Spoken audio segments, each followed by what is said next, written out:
جس پر خدا کی کوئی بہت بڑی پھٹکار ہوتی ہے نا وہ عامل بنتا ہے.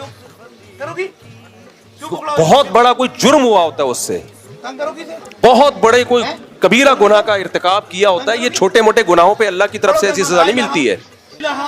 جس کو اللہ جن چڑیل بھوت بھگانے والا روحانی عامل بنا دے نا, یقین کر لو اس سے ماضی میں کوئی چھوٹا گناہ نہیں ہوا, اتنا بڑا کبیرہ گناہ ہوا ہے کہ جس کی پھٹکار اس کے اوپر برسی ہے.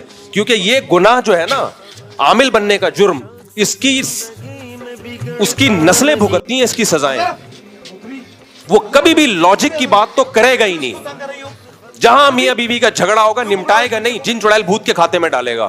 عقل مند آدمی اینالائز کرتا ہے کہ اس میں غلطی کس کی ہے, اس کو جوڑنے کی کوشش کرو. جیسے قرآن نے حکم دیا کہ دونوں طرف سے خاندان کے افراد بیٹھے دیکھیں غلطی کس کی ہے, صلح کی کوشش کریں.